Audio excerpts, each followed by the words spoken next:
se acerca su venida,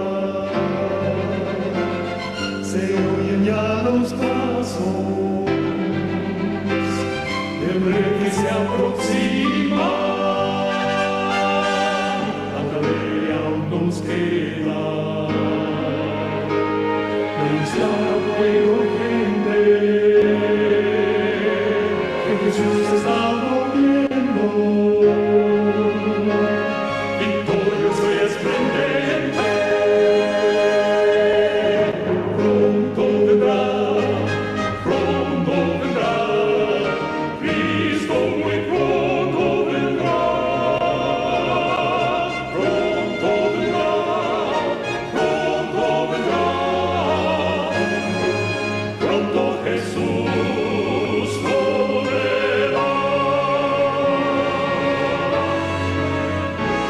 Estás en el cielo. Alabado y santificado sea tu nombre, bendito Señor Jehová de los ejércitos.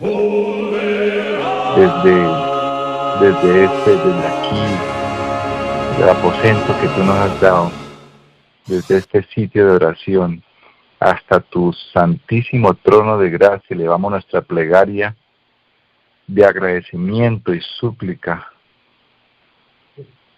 para pedirte, Señor, que nos acompañes en esta noche, para pedirte que nos des mucha sabiduría, porque al trazar tu palabra, que podamos sentir un carbón encendido del cielo en nuestros labios, que sea tu palabra, el escrito está, que se manifieste a las naciones para salvación, Señor, porque los días son malos, cada vez es peor. La única solución es Jesús. Es la única manera, Señor, que tú nos ayudes a obtener victoria sobre el pecado. De otra manera, todo el escrito está, como se ha cumplido, se cumplirá. Y muchos de los que no creen y no se estén preparando conforme a como tú dejaste las instrucciones en tu sagrada palabra, pues simplemente pasará el tiempo de ensellamiento y ni cuenta se darán. Por eso nosotros suplicamos cada día, cada minuto, no podemos perder ni un segundo de tiempo, estando al lado de Jesús, caminando contigo y viviendo el Evangelio que tú nos has dejado. Es la única manera, Señor, y perseverando cada día con todos los santos, en súplica, en oración y en acción. Puedas tú utilizarnos siempre, Señor, porque somos siervos, hemos decidido entregar nuestras vidas para el servicio tuyo. Llenos aquí una vez más, Padre querido. De todo corazón te rogamos que nos utilices para que los que escuchen puedan ser bendecidos, puedan ser alimentados fuertemente, animados, motivados a seguir adelante, como tú dices. Dile a mi pueblo que marche. Hay problemas, hay angustia, pero no nos queda más que marchar hacia adelante. Levantarnos y marchar, Señor querido. Danos la mano, porque sin ti no podemos hacer absolutamente nada. Esto lo rogamos en el nombre de Jesús, suplicando tu bendición, tu dirección del cielo. Acompáñanos en esta hora y danos mucha sabiduría para trazar y abrir tu palabra. En el nombre de Jesús, precioso Salvador nuestro. Amén. Amén, Señor. Amén, Señor. Perfecto, estamos en el tiempo de la séptima trompeta. Eso debe quedar claro porque es profético. Ok. ¿Sí? Ok, sí, ya. Entonces, sí, ampliamos un poquito más sobre esto, Brenda, ampliamos esta parte. Ya, me parece bien, porque hay que estar bien situados y saber dónde estamos, ya que así no ponemos las trompetas en el futurismo, ¿no? Eso es algo muy importante, ya que es algo que vemos una influencia ahí de los jesuitas. Claro que sí, te escucho, Fernando. Sí, no, mira que estuve hablando hace unas semanas atrás con un pastor de la iglesia adventista que me visitó. Bueno, estuvimos trazando unas palabras, compartiendo un poco, yo le estuve explicando. Él venía como a evangelizarme, me visitó a la casa, yo les recibí, hablamos, que por qué no volví a la iglesia. Entonces me hizo unas preguntas bíblicas a las cuales yo le respondí con otro escrito está. Estuvimos trazando un poco de palabras y en otras palabras se fue inquieto, quedamos de hablar. Pero una de esas inquietudes que él se lleva también sobre la verdad presente, es que él dice, para mí estamos en la quinta trompeta. Entonces pues veo obviamente que pues hay bastante falta de estudio y profundización. Algún pastor me dice, por ejemplo, voy a abrir un pequeño paréntesis antes de entrar en el tema de las trompetas y las plagas, porque hablando del tema de Daniel capítulo 11, entonces ellos mientras están estudiando en el seminario su carrera de teología, creo que llegan hasta Daniel 10. Les dicen que ustedes ya tienen suficiente conocimiento, investiguen, pero no conocen Daniel 11. De la misma manera, solo llegan como hasta la quinta trompeta y no sé cómo lo interpretan porque no ha venido y no hemos tenido la oportunidad de estudiar. Entonces, hay algo muy sorprendente, hermanos queridos. Primero que todo, tenemos que tener en cuenta que las trompetas se tocaban. Algunos dicen, la trompeta es de la voz de Dios, que la trompeta se desarrollaba en el pueblo. Tienen muchos conceptos, todo eso puede ser cierto, pero realmente la trompeta es una voz de alarma. Es decir, esto es para que se preparen. La trompeta es para que se preparen, para que nos preparemos. Todo esto va a volver a suceder, todas estas cosas. Entonces, la intención de las trompetas es que podamos estar totalmente pues preparados. Voy a leer aquí una cita, a ver si la miro acá. Bueno, primero que todo, dice aquí, vi que los 4 ángeles iban a retener los vientos mientras no estuviese hecha la obra de Jesús en el santuario, y entonces caerían las 7 postreras plagas. Estas enfurecieron a los malvados contra los justos, pues los primeros pensaron que habíamos atraído los juicios de Dios sobre ellos, y que si podían raernos de la tierra, las plagas se detendrían. Se promulgó un decreto para matar a los santos, lo cual los hizo clamar día y noche por su libramiento. Esto está en Primeros Escritos, página 36. Bueno, pero aquí lo que quiero también hacer énfasis es que como es una voz de alarma, quiere decir que esto ya sucedió y se va a volver a reproducir. Por eso Elena White dice que estas palabras escritas deben ser reproducidas nuevamente. De todo lo que se sucedió debe ser reproducido para que la gente conozca la verdad. Esto está en Review and Herald, mayo 25 de 1905. Entonces, yo no sé si me salto o voy explicando poco a poco, aunque el tema es largo. Entonces, la primera, bueno, todas las trompetas se cumplen al pie de la letra, pero entonces llegando a la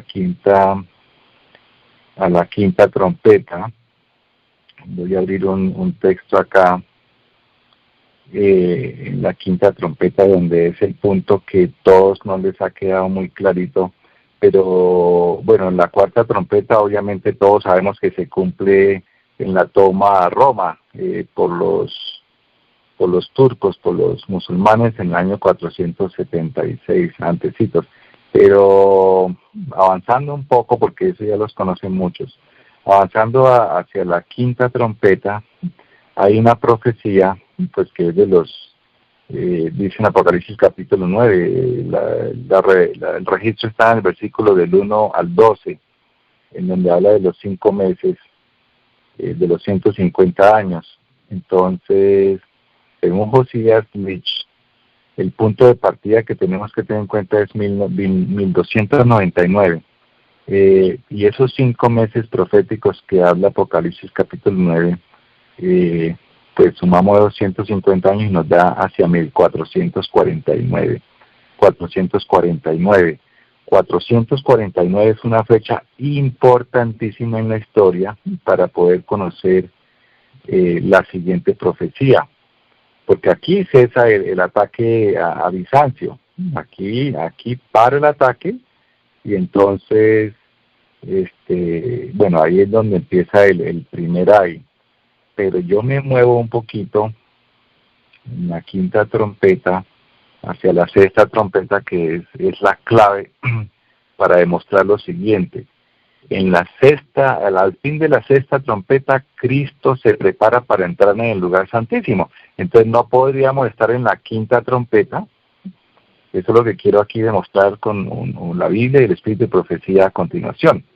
Pues ya les dije, saltándome las otras trompetas, que me imagino que ya lo conocen, pero el dilema está de la quinta a la séptima trompeta.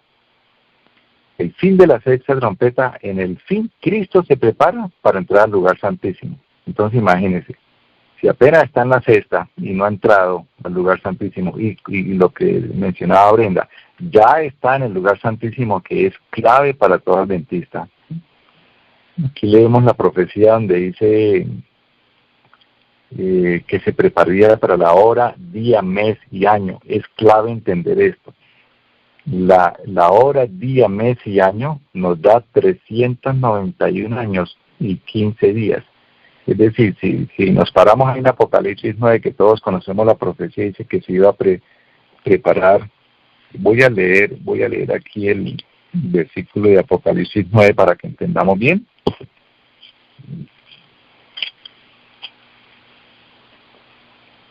Entonces dice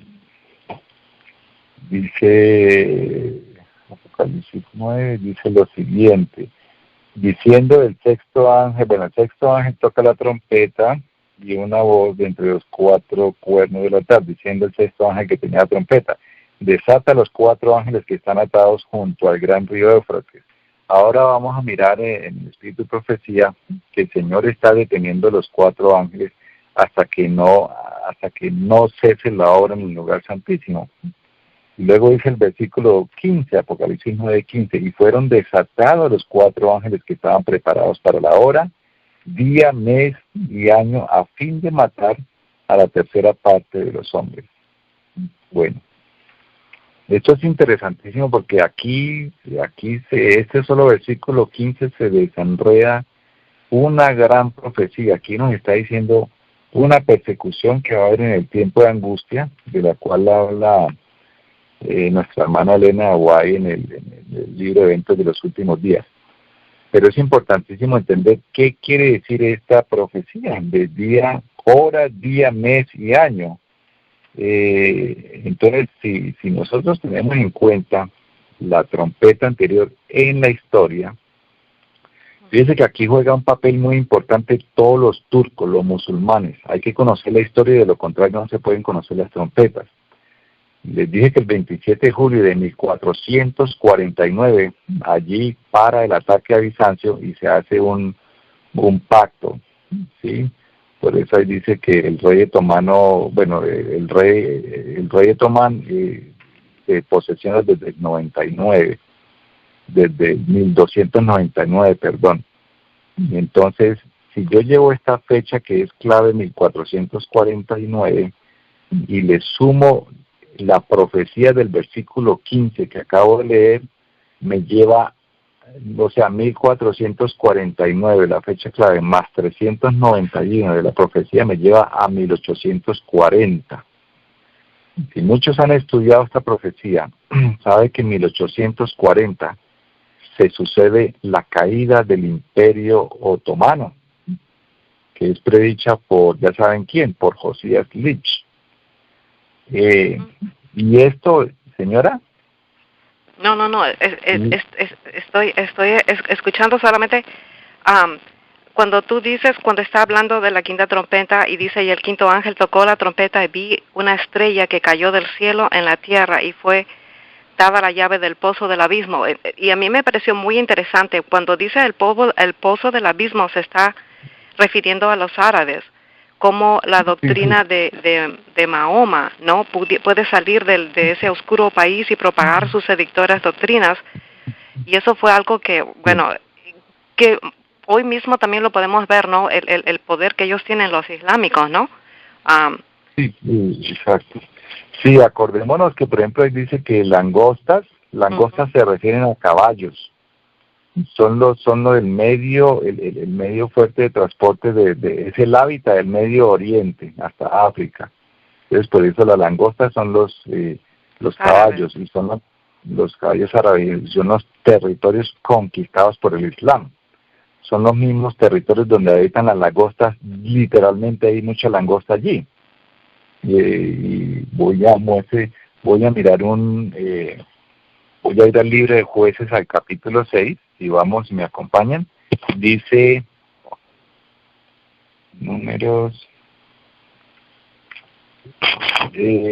dice Jueces capítulo 6, versículo 1, dice: los hijos de Israel hicieron lo malo ante los ojos de Jehová, y Jehová los entregó en mano de Madián por 7 años, enseñando al Islam. El versículo 3 dice: pues sucedía que cuando Israel había sembrado, subían los madianitas y amalecitas y los hijos del oriente contra ellos subían y los atacaban. Y el versículo 5 dice: porque subían ellos y sus ganados y venían con sus tiendas en grande multitud como langostas. Sí, entonces ahí está explicando Apocalipsis capítulo 9. O sea, aclarando que como langostas, simbólicamente, venían en caballos. O sea, esto, y está hablando del pueblo árabe. Mis queridos hermanos, vamos a tener que, en otro tema, yo quiero presentarles la influencia, en otro día, la influencia del pueblo árabe. Esto es impresionante. Cómo el Señor utiliza al pueblo árabe para defender a su pueblo israelita. Y esto va a suceder en el final de los tiempos. Esto es una profecía. Cuando, sí, por ejemplo, cuando José es vendido por los hermanos, vienen los árabes y lo rescatan. Siempre el pueblo árabe. Por eso el Señor preservó la vida de Ismael, porque iba a ir junto, iba a ir sirviéndole a su hermano, siempre en defensa. Ese es un tema precioso, porque es que esto va a suceder en el final de los tiempos, que el árabe va a meter una piedra de tropiezo a la bestia, así como lo hizo con las Torres Gemelas. Ahí eso también es profético. Pero ese es otro tema, es solamente ampliando porque todo está conectado, anyway, todo está conectado. Entonces estamos hablando de los árabes, cómo sucede, y lo que está hablando aquí, la quinta trompeta sobre Abadón y Apolión, se refiere al rey otomán que estaba allí desde 1299. Cuando habla de las coronas, pelo largo, cubierto, estos son los turbantes, que dice que está cubierto. Al interior del turbante hay un pelo largo, que es el símbolo de virilidad de los árabes. Pues toda esta figura de Apocalipsis 9 está describiendo a los mahometanos o otomanos. Ese es el primer ay. Pues yo continúo hacia la sexta trompeta para comprobar esta parte. Con un escrito está que ya pasó la sexta trompeta, no hay ningún futurismo aquí. El que dice el futurismo obviamente pues desconoce la historia. Primero, la historia universal de lo que sucedió. Segundo, escrito está, y voy a leerlo aquí en el libro de la gran controversia, página 304, escuchemos esto. Dice lo siguiente: en 1840, notable cumplimiento de la profecía despertó interés general. 2 años antes, o sea, 1838, dice Elena White, Josías Litch, uno de los principales ministros que predicaba el segundo advenimiento, publicó una explicación del capítulo 9 de Apocalipsis, que predecía la caída del Imperio Otomano. Según sus cálculos, esa potencia sería derribada en el año 1840 después de Jesucristo, durante el mes de agosto. Eso significa los 15 días, ahí nos tenía que ser preciso, la hora de Apocalipsis 9:15. Dice así: y pocos días antes de su cumplimiento escribió, abro comillas, admitiendo que el primer periodo de 150 años se haya cumplido exactamente antes de que Dicoses subiera al trono con permiso de los turcos. Sí, eso es lo que yo estaba explicando en la quinta trompeta. Hay un acuerdo en 1299, y aquí Elena White o Josías Litch está explicando que hay un periodo de 150 años que se ha cumplido exactamente, dice, antes de que Dicoses subiera al trono con permiso de los turcos, y que los 391 años y 15 días comenzaron al terminar el primer periodo, terminarán el 11 de agosto de 1840, día en que puede anticiparse que el poder otomano en Constantinopla será quebrantado, y esto es lo que creo que va a confirmarse. Cierro comillas, Josias Leach en Signs of the Times, y en Expositor of Prophecy, 1st of August 1840. En la fecha misma que había sido especificada, dice Elena White, Turquía aceptó por medio de sus embajadores la protección de las potencias aliadas de Europa y se puso así bajo la tutela de las naciones cristianas. El acontecimiento cumplió exactamente la predicción, dice Elena White, página 304, un reformador, dice aquí, una profecía significativa, es el capítulo, página 304, para que lo estudien, porque esto es importantísimo para demostrar que la sexta trompeta ya pasó. Lo que pasa es que ahora vamos a entrar en una comparación con las plagas, se vuelve a repetir, de alguna manera. No sé si hay una pregunta hasta aquí. Bueno, solamente de repente un poquito ampliar lo que dice Apocalipsis 10:11, ¿no? Pero hacerlo más corto. Y tenían colas semejantes a las de escorpiones y tenían en sus colas aguijones y su poder era para hacer daño a los hombres 5 meses. Los 5 meses es 5 meses por 30 días, eso sale 150 años. Eso es contar una hora es 15 días, me parece un día es un año, un mes es 30 años, un año es 360 años. No es como sale los 150 años. 391, no, aquí es 391 años. O sea, Apocalipsis estamos hablando de 9:15. ¿Sí? 9:15 dice que en la hora, día, mes y año, ¿sí? Oh, la sexta trompeta, ok, sí. Sí, eso por eso aquí acabo de leer en el conflicto de los siglos, que dice que los 391 años y 15 días comenzarían a terminar el primer periodo de agosto, en 1840. Por eso, el año dice aquí, hora, día, mes y año, pues años serían 360 días, proféticamente pasan a años.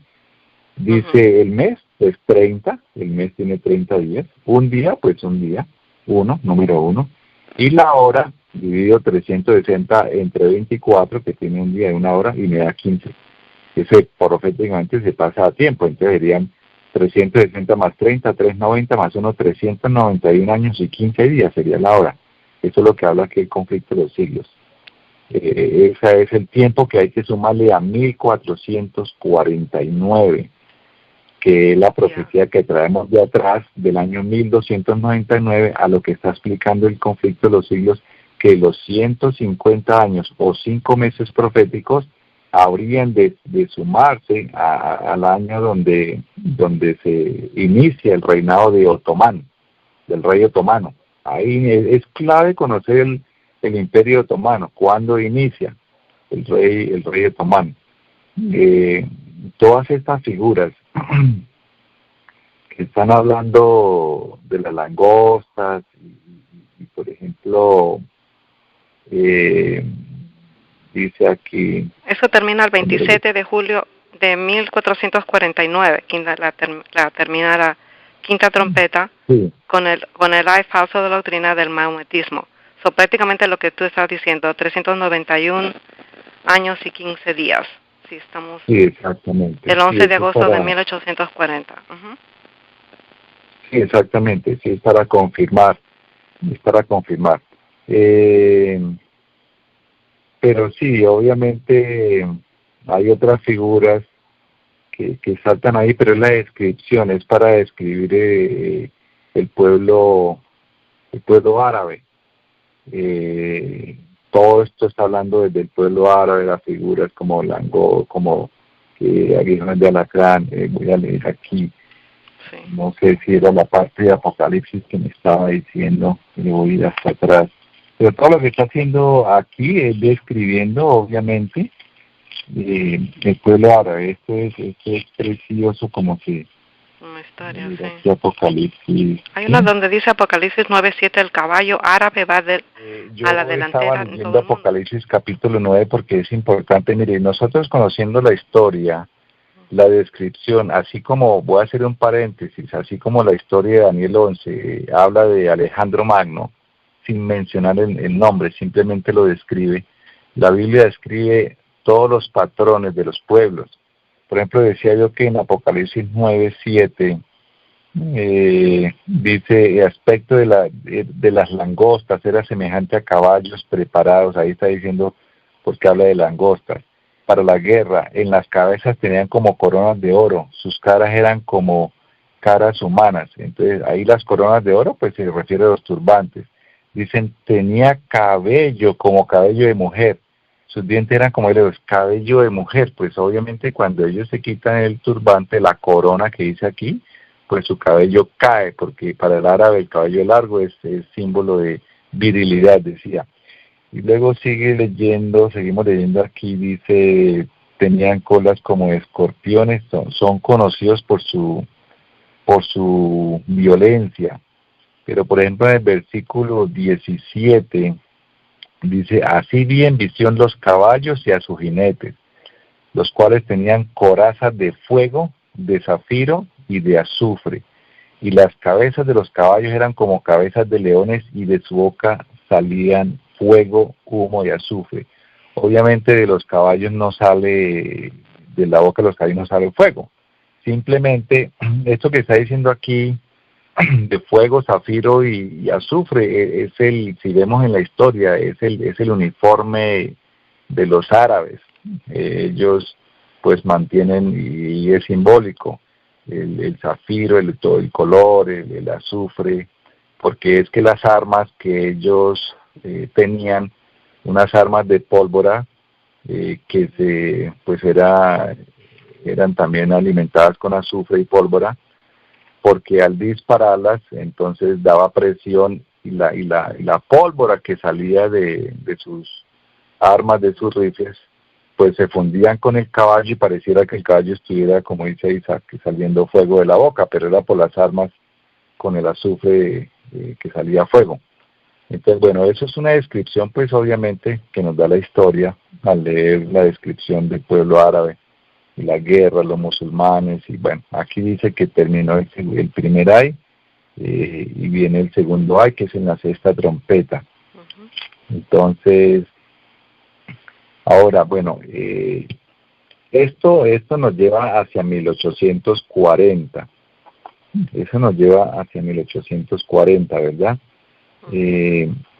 Hay una cita de Elena White que dice, obviamente, en 1840, pues se estaba preparando para entrar en el lugar santísimo, el Señor. Pero el Nahuatl dice que tenemos que estudiar todos los acontecimientos que sucedieron en el 40, 41 y 42. Dice aquí, voy a leer esto se encuentra en una carta, dice Loma Linda Messages, página 85, dice lo siguiente: la verdad es que recibimos en 1841, 42, 43 y 44 deben ser ahora estudiadas y proclamadas. Los mensajes del primero, segundo y tercer ángel serán proclamados en el futuro con voz potente. Ella está hablando del futuro, pero de 1840. Entonces dice que para el pueblo del fin de los tiempos, como lo corrobora San Pablo, debe estar, hay muchas citas que vamos a tener que estudiar sobre, nos ubica a nosotros en un tiempo específico descrito como la generación del final de los tiempos, los que vamos a tener que pasar por las pruebas.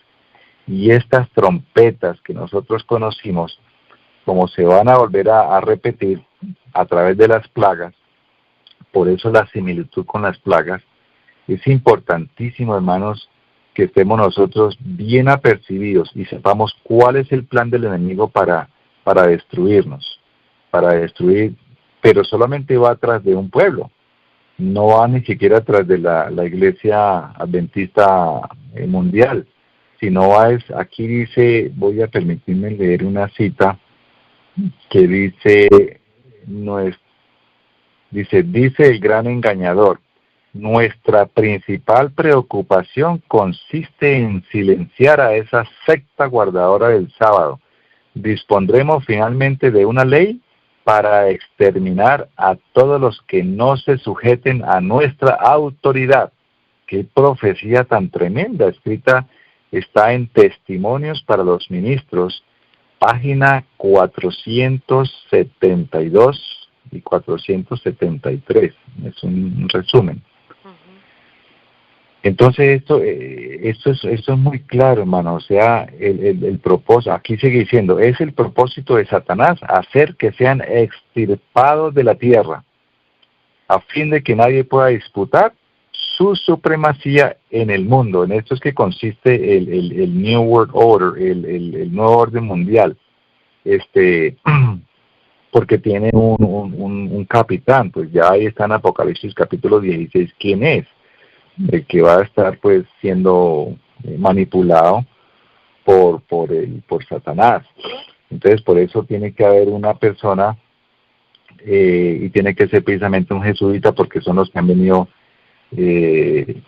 trabajando de esto desde 1534, después de Martín Lutero. Entonces se organiza la orden jesuita para exterminar primero a los protestantes, pero luego a los guardadores del sábado. Esa es la misión jesuita, por inspiración de Satanás, obviamente. Entonces, voy a leer otro texto aquí que dice Testimonios para la Iglesia, tomo 9, página 231. Se hará pasar por gran prueba y angustia a la iglesia remanente. Mire lo que está diciendo, ni siquiera toca a la iglesia adventista general, sino remanente. Dice, los que guardan los mandamientos de Dios y la fe de Jesús. Sentirán la ira del dragón y sus huestes. Satanás considera al mundo como sus súbditos. Ha obtenido el control de las iglesias apóstatas, pero hay un pequeño grupo que resiste su supremacía. Si pudiera borrarlos de la tierra, su triunfo sería completo, así como influyó sobre las naciones paganas para destruir a Israel, así en el cercano futuro incitará a los poderes malvados de la tierra para destruir al pueblo de Dios. Hermano, esto es contundente. Esto es una profecía tremenda porque es que ya se cumplió. O sea, dice, ya obtuvo el control de las iglesias. Aquí lo dice Elena White en 1909, Testimonios para la Iglesia, tomo 9. Dios le reveló que se iba a controlar todas las iglesias, pues ya lo logró, ya desapareció el protestantismo en América y pues reina una religión. Lo que pasa es que pues faltan ciertos pasos, ya digamos en cuestiones de decreto, para que le digan, vaya usted, pues necesitamos un gobernador, un único gobernador, sea usted quien nos dirija. Eso está por darse. Entonces, yo quiero volver aquí al tema, no sé si hay una pregunta antes, pero quiero entrar en la séptima trompeta para hacer un paralelo con las plagas, que es lo que se va a volver a repetir. Porque, hermanitos, mire, esto está delicadísimo, porque como vimos lo que acabamos de leer en Testimonios para la Iglesia, tomo 9, ya se dio ese paso grande que era desaparecer, o sea, que todos aceptaran que el protestantismo quedaba firmado como que desaparecía y que iba a ser una sola iglesia. El ecumenismo ya se dio. El ecumenismo, la gran victoria del jesuitismo se da en el año 2016. Primero se firma el acuerdo, luego en el año 2016 se cierra la puerta de la gracia allá en la iglesia de Roma. Ellos cierran esa puerta que ya la llaman de la gracia o la puerta sagrada. Entonces ahí tiene una primera victoria. Eso es complicadísimo, porque la historia dice que lo inicia Juan XXIII, el Papa Juan XXIII, con el Concilio Vaticano II, y no lo termina. Entonces, 50 años después, que se inicia en 1963, y 50 años después, el cura, el Papa ¿cómo se llama? Francisco, pues 50 años después, teniendo en cuenta lo del jubileo, le da el 2015 y él es donde empieza a organizar lo que cumplió. Exactamente en 2015 reúne a todos. ¿Por qué? Porque tenían que transcurrir 50 años para imitar lo que está escrito en las Sagradas Escrituras. Entonces la historia es muy interesante, es como para sacar todos los documentos y ver qué fue lo que pasó y qué es lo que está pasando y qué es lo que se está moviendo ahora.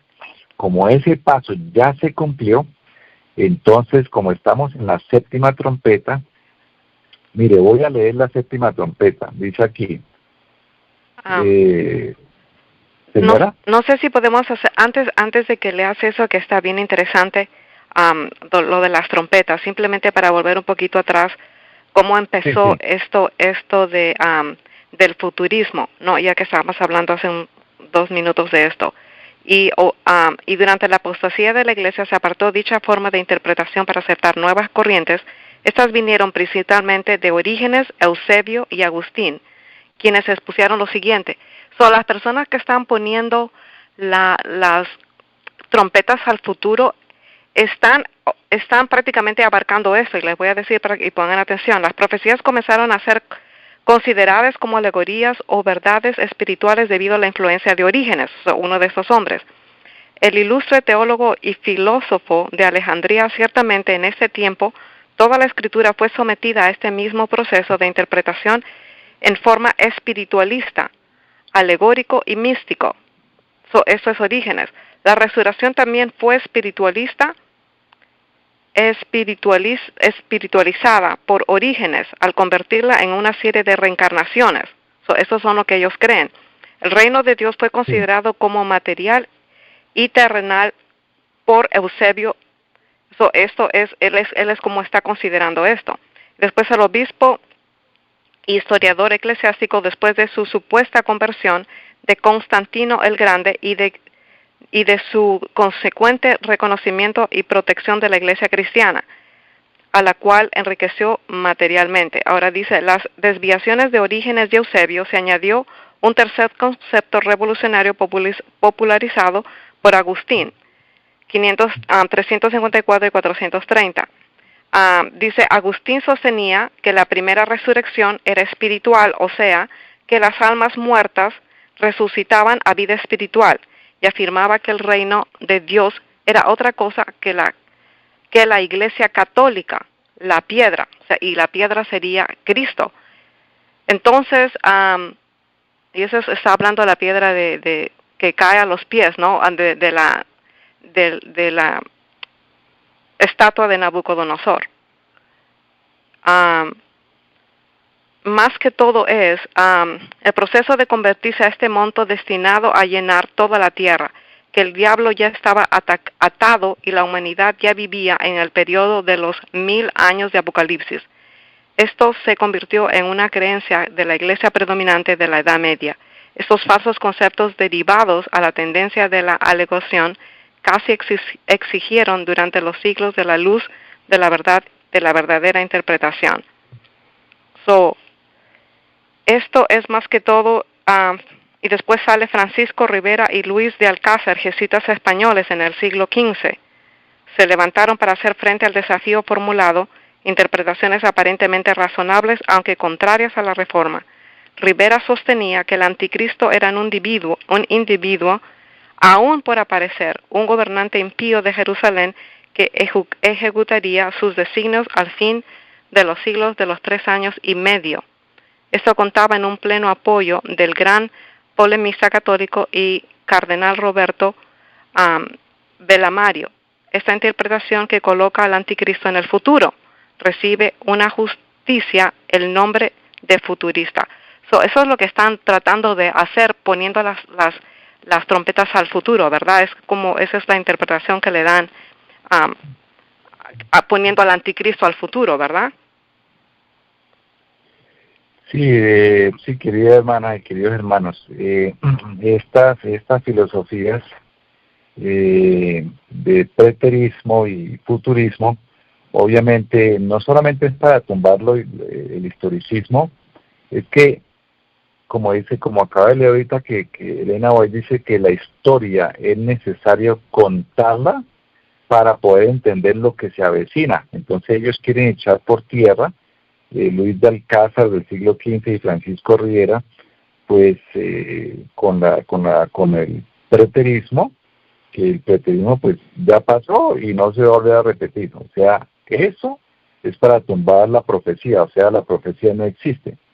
Y el futurismo, pues es para ponerla, contradecir todo, es lo mismo, ¿no? Que no se va a volver a repetir y que Jesucristo vendrá en el futuro. Por eso los adventistas en el año 2015, pues allí la iglesia corporativa cambió unos términos que había escrito Elena White, diciendo que la venida de Cristo es inminente, y ellos pusieron que la venida de Cristo está cerca. Entonces cambiaron ese término. ¿Cuál es la diferencia entre inminente? Inminente es que en cualquier momento, pero la venida de Cristo está cerca, eso es algo futurista, o sea, totalmente jesuita, como Francisco Rivera. Entonces, eso desvirtúa, tumba la fe de todos, y no hay nada más aquí que espiritismo. Entonces, para que el pueblo pueda basarse en el espiritismo y empiece a ser engañado. La mente que confía en el espiritismo estará preparada, como dice Elena White, está preparando el terreno de la mente para poder empezar a aceptar el falso día de reposo como un día del Señor, como que no pasa nada. Por eso, hermanos, lo que está sucediendo al interior de la iglesia, como aquí hemos ya tratado, yo he escuchado otros temas ahí en la cadena que han venido trabajando sobre esa parte, que los pastores desde el púlpito empezarán a apoyar la adoración del falso día de reposo.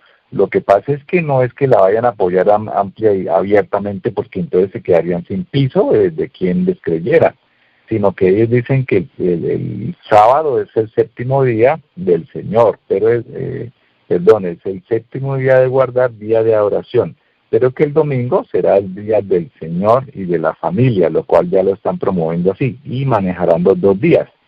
Esto está, por eso el mensaje del tercer ángel es clarísimo. Ustedes han visto conferencias con pastores adventistas y con Ted Wilson, abiertamente en público declaran que la imagen de la bestia, la marca de la bestia y la imagen de la bestia no es más que una desobediencia a Dios. O sea, ahí ya están tapando que no están mencionando el día domingo porque ellos tienen un acuerdo. Cuando se mete unas personas a hacer asociaciones, alianzas, como dice Éxodo 34:5, que no harás alianza, hermanos, porque es que la alianza fue lo que perjudicó al pueblo de Dios. El siguiente paso, si ustedes escuchan, por eso estas teorías de preterismo y futurismo, es para que los dejen trabajar tranquilos. O sea, el preterismo ya pasó, el futurismo no ha llegado, entonces déjenos trabajar tranquilos en la mente de los hombres. ¿Qué fue lo que hizo el enemigo? Cuando el pueblo de Dios, israelita, el primer paso hacia la apostasía fueron las alianzas. Hay que estudiar la palabra de Dios, ahí dice. Y la alianza, cuando se hace alianza con un pueblo, una nación, se entra en ciertos vínculos de respeto y coinonía. O sea, la coinonía es estar de acuerdo, no es de estar en fraternidad, no, eso no es coinonía. Coinonía es estar de acuerdo en ciertos vínculos, lazos fraternales, respeto mutuo y aceptación de ciertas prácticas. El siguiente paso que ustedes vieron en la historia israelita de las alianzas fue la adoración del sol, la adoración a Baal, o sea, el dios sol de los fenicios. Ahí es la clave que tenemos que entender. Por eso las plagas vienen primeramente para el pueblo de Dios, el desobediente. Hay buenas noticias, malas noticias. Pero si entendemos la historia de todo este enredo de confusión que han venido enseñando, y la Iglesia Corporativa Adventista lo está promocionando y promoviendo para preparar la mente del feligrés, es que si vemos en la historia el siguiente, lo primero que hizo el pueblo de Israel, ustedes conocen ahí, hasta le llevaron regalos y presentes al rey asirio. Ya después entraron en aprender, porque dice, porque aprenderás del camino de la nación. Dice, no aprendáis del camino de las naciones. O sea, sus costumbres, la costumbre fue adoración al sol. Se repite lo mismo en la iglesia adventista. ¿Qué hizo la iglesia adventista después de 1860? Empezaron a hacer alianzas. Elena White decía, no es lícito. Tantas cosas que dijo la profeta, la sierva del Señor, pero no obedecieron. Por eso ellos dijeron que era necesario hacer una nueva organización. Y Elena White lo profetizó. Entrarían en una nueva organización. O sea, la iglesia organizada por Dios desobedecerían abiertamente en contra del gobierno de Dios. Por eso Elena White tuvo que hacerse a un lado después de que cuando estaba en Australia, porque sabía que el siguiente paso después de hacer alianzas, o sea, el ecumenismo, la clave del ecumenismo es alianzas, coinonías con un pueblo que no camina en los senderos del Señor, en el gobierno de Dios. Ellos no quisieron caminar bajo el gobierno de Dios. Por eso todos estos jesuitas entran en acción con confusión y cosas que con palabras claves. Por eso ahora entendemos cómo la Asociación General o la Corporación General de los Adventistas del Séptimo Día empiezan a hacer ciertos cambios en su manual de iglesia, porque después de las alianzas reciben instrucciones.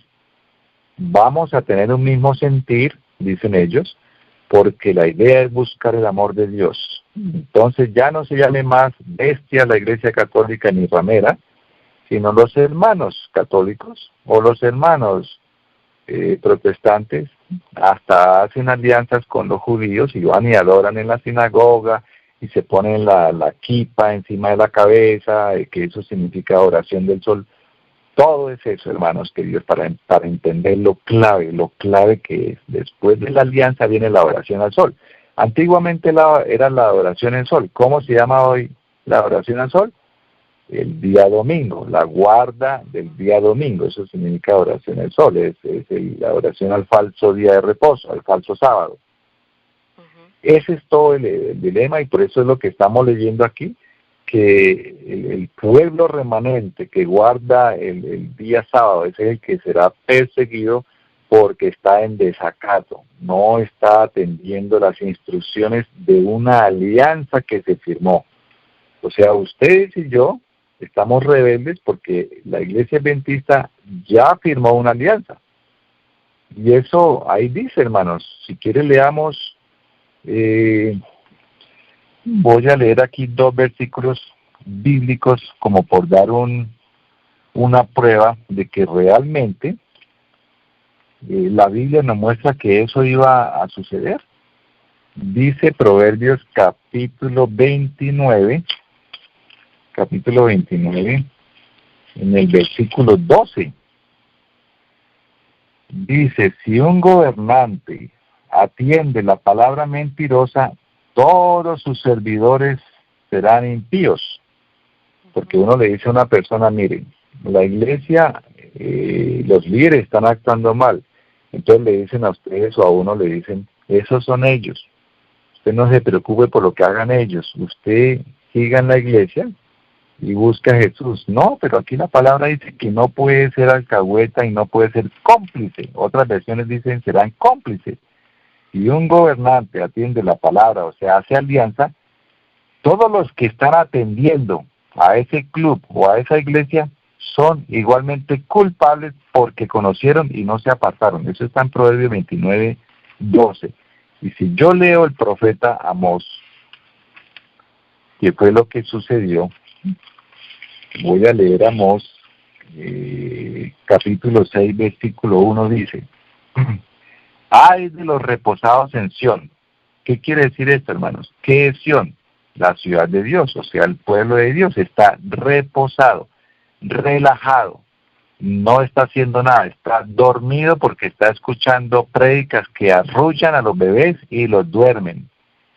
Pastores dormidos que no tienen luz, predicándole a un pueblo dormido. Eso dice Amós 6.1. Hay de los reposados en Sión y de los confiados en el monte de Samaria, o sea, se confían en aquellos reyes. Dice, los notables, los principales entre las naciones, o sea, todos los poderosos gobernantes, dice acá.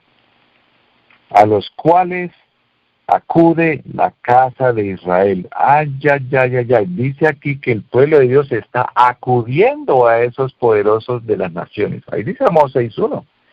Y Proverbios, el profeta Salomón lo advierte, cuidadito, el que está yendo allá a las naciones, que está diciendo el profeta Amós, y el pueblo se queda callado, relajado, escuchando sermones livianos, como dice San Pablo, que para nada edifican, porque dicen Hebreos que esa leche espiritual ya no se debe predicar, porque siendo ya maestros, deberían ser maduros espirituales y estudiar solamente eso, lo dice Elena White también, solamente temas de verdad presente que despierten a un pueblo que se está preparando para la medianoche. Antes del clamor de la medianoche debe estar el pueblo preparado para recibir a su esposo. Esos temas no se están predicando. Fernando, Sí, una pregunta entonces, ¿los de la corporación son también futuristas? Porque, mira, yo no sabía que tú prácticamente estabas en lo mismo que yo estaba estudiando esta semana, ¿no? Y veo que sí, estamos en la misma página, porque prácticamente me fui a saber de dónde viene este origen del futurismo, ¿no? Y sabiendo ahora de esos hombres que citas, Orígenes, Eusebio y Agustín, y después Francisco Rivera y Luis Alcázar, porque ellos prácticamente lo que están es tratando de quitar la mirada del Papa de Roma. O sea, prácticamente quitar lo que es el anticrismo. Y lo que tú estás diciendo ahora realmente concuerda a lo que es el futurismo. Y más aún, la sexta trompeta es claro porque dice que que el Señor está en el lugar santo para pasar al lugar santísimo, porque pasa lo del 22 de octubre de 1844, y ahí está la sexta trompeta, es el lugar santísimo. Lo que tú me dices que la corporación también, ellos son futuristas, porque mira, esto es algo nuevo para mí, o sea, ellos también piensan como los que están predicando el futurismo. Exactamente, Wow. por eso es que ellos hicieron, mira, eso de que ni siquiera habíamos hablado usted y yo, y que estamos mirando lo mismo, esto es de Dios porque está tratando de despertar a un pueblo. Esta semana hemos tenido sacudidos, sacudones, hay zarandeo, el Señor nos está mostrando, oiga, tienen que estar, lo que decía hermano Miguelito antes, la ira del Señor vendrá, ¿sí? Hay que estar preparados, hay que estar, como dice Elena White, preparados. El que está firme, mire que no caiga, porque el pecado es posible vencerlo. Si no se vence el pecado, no hay nada que hacer, y pecado obviamente es alianza. Y obviamente en el 2015 la Iglesia General Adventista hizo cambios de manual de iglesia. Mientras ellos se distraían discutiendo con la ordenación de la mujer, ellos hacían cambios dramáticos que implicaría futurismo, ¿sí? O sea, pasaría la Iglesia Adventista a ser futurista. La venida del Señor está cerca en lugar de inminente, y empezaban a hacer un poco de cambios más radicales en este manual de iglesia para preparar a un pueblo, prepararle el terreno de la mente, porque como le digo, cuando se hace alianza, se firman acuerdos, se dan las manos y no se puede echar para atrás. Esto sucedió en 1888 también, y Dios les envió un mensaje de misericordia para que se arrepintieran, o sea, se echaran para atrás, cambiaran de proceder, pero no quisieron, simplemente quisieron seguir adelante con todo maquinaria, ¿cómo la llama Elena White? Maquinaria burocrática. Ellos sabían que no podían perder el poder, entonces echaron para atrás a Wagoner y a T. Jones, Alonso Jones, y despreciaron. Eso fue triste, pero en estos tiempos se está repitiendo lo mismo. Ahora, la séptima trompeta ya sucedió cuando el Señor, estamos en la séptima trompeta, mejor dicho. Eso lo dice Apocalipsis capítulo 11, voy a leer el versículo 15. En 1844 el Señor entra al lugar santísimo y se inicia la séptima trompeta, porque ya estamos en la última trompeta y en el último ay. Acuérdense que la sexta trompeta ya pasó porque fue ahí la profecía que leímos en el conflicto de los siglos, página 304, 1840, la caída del Imperio Otomano. Entonces termina el segundo ay, luego sigue el tercer ay, estamos en la séptima trompeta. Por eso dice aquí, el séptimo ángel tocó la trompeta y hubo grandes voces en el cielo, que decían, los reinos del mundo han venido a ser de nuestro Señor. Ah, ¿qué quiere decir esto? Que el Señor toma el control, dice aquí, tiempo de juzgar a los muertos. Entonces empieza el juicio de los muertos en 1844. Y sigue diciendo, el templo de Dios fue abierto en el cielo. Está diciendo la séptima trompeta. Esa visión, ¿quién la recibió? Que el templo de Dios fue abierto en el cielo. La recibió Hiram Edson, ¿cierto? Hiram Edson. Entonces, él recibe la visión después del gran chasco diciendo, Señor, ¿qué fue lo que sucedió en 1844? Entonces está diciendo que la séptima trompeta dice, el templo de Dios fue abierto en el cielo y el arca de su pacto se veía en el templo. Describe esto en primeros escritos de Elena de White. Y dice que el cuarto mandamiento brillaba más que cualquier otro. O sea, la batalla de Armagedón final va a ser por el sábado. Va a ser por el día. Y mire lo curioso esto. Dice la séptima, Apocalipsis 11, ¿qué? 19. 19, ok. Bueno, voy a leer 19. Y el templo de Dios fue abierto en el cielo, y el arca de su pacto se veía en el templo, y hubo relámpagos, voces, truenos, un terremoto y grande granizo. Y la séptima plaga, que la séptima plaga que está en Apocalipsis capítulo 8, voy a leer el versículo 21. Dice, y cayó del cielo sobre los hombres un enorme granizo. Y bueno, aquí dice relámpagos y voces, truenos y un gran temblor de la tierra y un enorme granizo. Está diciendo sobre la última plaga. ¿Dónde empiezo? Entonces, bueno, el versículo 18. Versículo 18 de las plagas, o sea, estamos en Apocalipsis 16, ¿no? Dice aquí, el séptimo ángel de 17, el séptimo ángel derramó su copa por el aire y salió una gran voz del cielo, del trono, diciendo, hecho está. Entonces hubo relámpagos y voces y truenos y un gran temblor en la tierra y un enorme granizo, dice el versículo 21. Lo que quiero mostrar aquí es que las 7 trompetas y las 7 plagas son paralelas. Entonces, la séptima trompeta dice exactamente lo mismo de la séptima plaga. La séptima plaga dice que relámpagos y voces y truenos y un enorme granizo. Y la séptima trompeta decía lo mismo, relámpagos, voces, truenos, terremoto y un enorme granizo. Exactamente, esto no es coincidencia. Ya Elena lo dijo, Elena White, la hermana. Dice, se va a volver a repetir esta voz.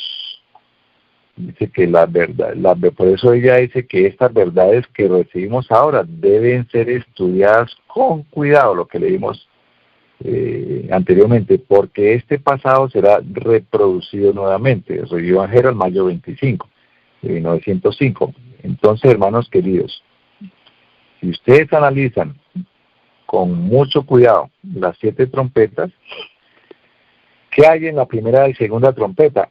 Dice granizo, fuego mezclado con sangre. La segunda trompeta también lo mismo, sangre. Y en las plagas dice que el mar se convirtió en sangre y las fuentes de las aguas en sangre. ¿Por qué son paralelas?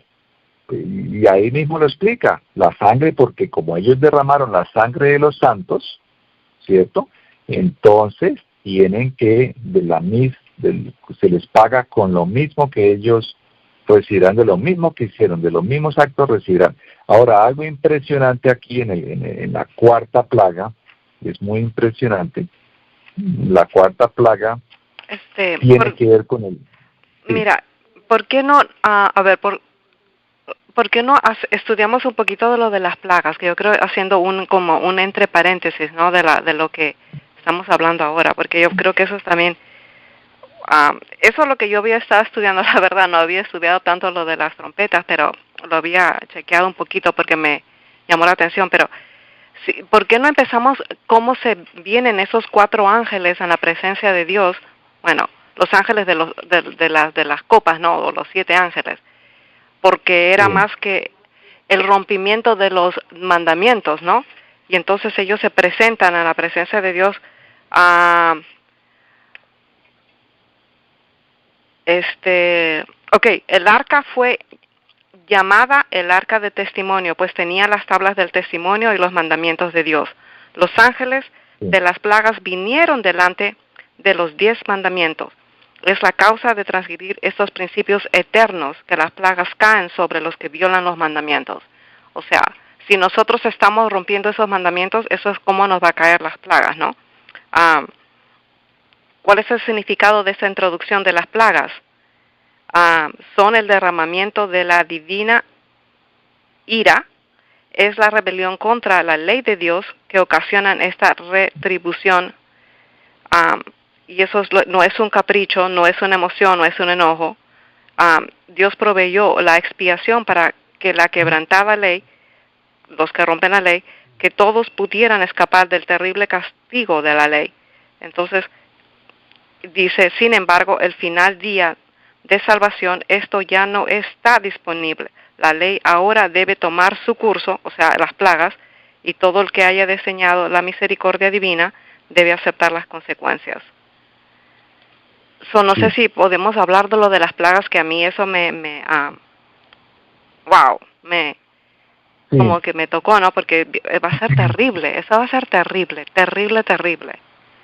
Hermana, mire, el tema de las plagas obviamente ya se está preparando y ya viene porque es una manifestación del juicio de Dios.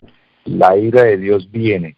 De esto voy a leer algo sobre en el conflicto de los siglos, evento de los últimos días, pero voy a leer aquí al profeta Joel, que habla sobre las plagas. Joel en el capítulo 1 dice lo siguiente, voy a leer el versículo 10. El campo está asolado, se enlutó la tierra porque el trigo fue destruido, se secó el mosto, se perdió el aceite. Confundíos, labradores, gemid, viñeros por el trigo y la cebada porque se perdió la miel del campo. La vid está seca, pereció la higuera, el ganado también. La palmera y el manzano, todos los árboles del campo se secaron, por lo cual se extinguió el gozo de los hijos de los hombres. Se extinguió el gozo porque ellos el gozo del mundo es pues que la tierra produzca para ellos poder hacer dinero. Esto está hablando exactamente de la 4ª plaga, dice Elena White. Pero aquí en el versículo, por ejemplo, el 17 dice, el grano se pudrió debajo de los terrones, cómo gimieron las bestias, cuán turbados anduvieron los altos de los bueyes, porque no tuvieron pastos. A ti, oh Jehová, clamaré, porque fuego consumió los pastos. Bueno, esto está hablando de la 4ª plaga. Si yo leo acá, dice acá, la hermana Elena White, el pueblo de Dios está preparado para la hora de prueba que le espera. Cuando termine el mensaje del tercer ángel, la misericordia divina no intercederá más por los habitantes culpables de la tierra. El pueblo de Dios habrá cumplido su obra, habrá recibido la lluvia tardía, el refrigerio de la presencia del Señor, que habla el profeta, el apóstol, y está preparado para la hora de prueba que le espera. Los ángeles se apuran, van y vienen de acá para allá en el cielo. Un ángel que regresa de la tierra anuncia que su obra está terminada.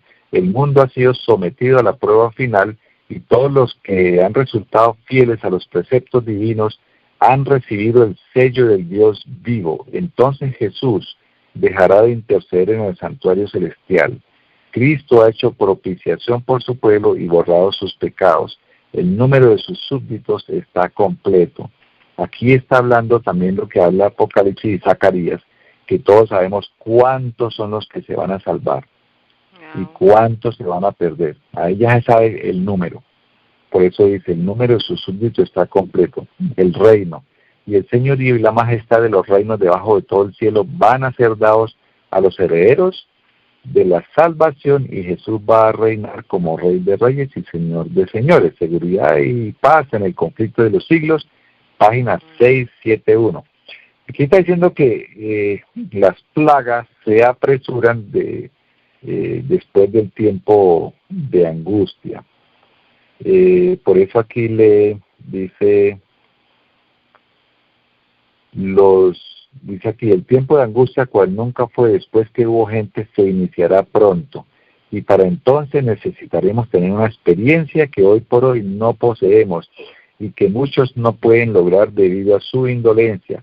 Sucede muchas veces que los peligros que se esperan no resultan tan grandes como uno se los había imaginado, pero este no es el caso respecto de la crisis que no se espera. La imaginación más fecunda no alcanza a darse cuenta de la magnitud de tan dolorosa prueba.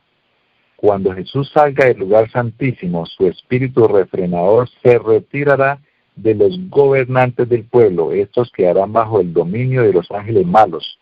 Entonces, por consejo y dirección de Satanás, se hará leyes tales que a menos que el tiempo sea muy corto, no se salvará ninguna carne. Joyas de los Testimonios, tomo 1, página 75. Hermanos, sobre esto hay demasiada luz.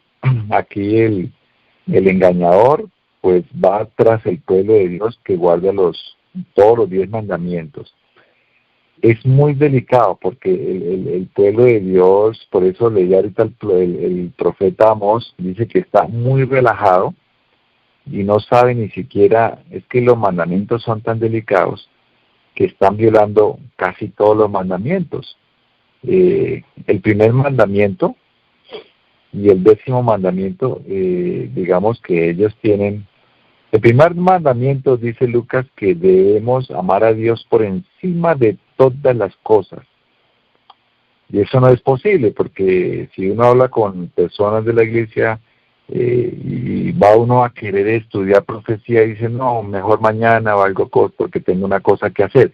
Aquí el primer mandamiento no se cumple porque Dios por encima de todas las cosas. Luego el 10º mandamiento dice que hay mucha avaricia, mucha codicia. Sí, primero los trabajos, eso es el 10º mandamiento. O sea, el 10º mandamiento es lo que el mundo está viviendo. No codiciarás nada de lo de afuera. Y el mundo, ahí dice Elena White, por eso y San Pablo también. Dice porque su Dios, primero que todo, es el vientre. O sea, todas las costumbres del mundo. Y están pendientes de que entre más tienen, más quieren. Ahí el 10º mandamiento está violado. Entonces, los 10 mandamientos son tan delicados que muchos ni saben o no sabemos que se está violando un mandamiento. Y a ella pues se pierde con el resto. Entonces, por eso las plagas vienen como una respuesta de Dios ante la insensibilidad del corazón humano, que no tienen ningún deseo, o sí se quedan deseos, el deseo de agradar a Dios. Pero cuando llega el momento de actuar, no se da, porque ese es el mundo. Aquí por eso voy a leer otro texto aquí, no sé si hay alguna pregunta más sobre esta parte de las plagas, pero es importante conocer, las plagas se desarrollan con un propósito, hermanos queridos. Yo les voy a adelantar un poquito lo de la 4ª plaga porque es importante que conozcamos. Yo acabé de leer en Joel lo que es la 4ª plaga. Aquí dice Elena White en el libro Seguridad y Paz en el Conflicto de los Siglos, página 686, dice, en la plaga que sigue se le da poder al sol para quemar a los hombres con fuego, y los hombres se quemaron con él. Dice, estas plagas no serán universales, pues de lo contrario los habitantes de la tierra serían enteramente destruidos. Sin embargo, serán los azotes más terribles que hayan sufrido jamás los hombres. Entonces, cada uno recibirá. Por eso necesitamos estar en paz. Primero, buscar la paz y la santidad. Hermano, esto es tan complicado que yo puedo estar guardando la ley, toda la ley, los 10 mandamientos, pero si no estoy en paz con algún hermano mío, si no busco la santidad, la cuestión de la murmuración, cuando Lot y su hermana murmuraron contra Moisés, eso fue terrible. Entonces hay muchas cosas que tenemos que estar en cuenta, porque el tema aquí ahorita en juego es la victoria sobre el pecado. Por eso, mire lo que le va a pasar sigo leyendo aquí, bueno, yo hago el comentario sobre la cuarta plaga. La cuarta plaga, ustedes saben que es la copa sobre el sol.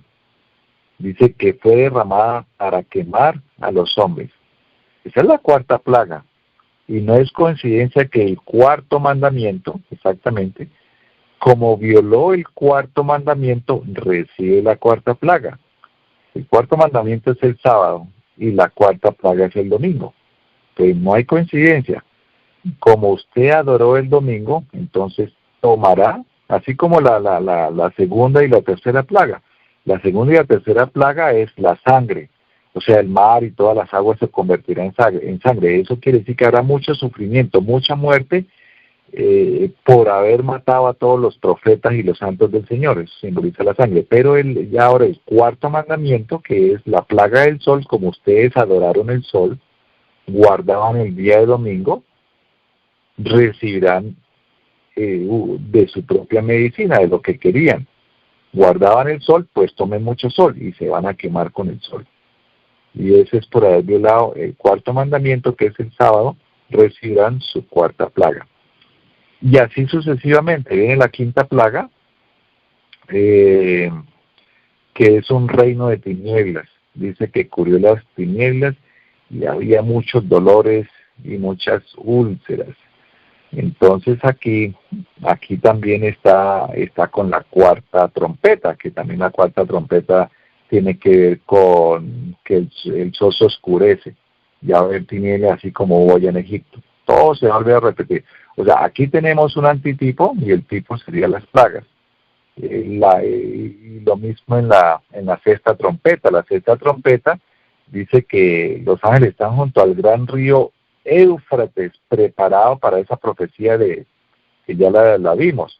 Y la sexta plaga es que el gran río Éufrates se secó. Pues como nosotros conocemos, hay que conocer la historia que simboliza todo esto del Éufrates. Como Babilonia estaba rodeada por el Éufrates y decía que era impenetrable y que lo protegía eran las grandes aguas. Y sabemos que las aguas simbolizan las muchedumbres, las naciones, todos los pueblos. Entonces la Iglesia Católica dice, jamás será derribada. Para siempre vivirás tú, oh reina, dice así, ¿no? Una profecía que los católicos, la de Roma, dice que para siempre existirán.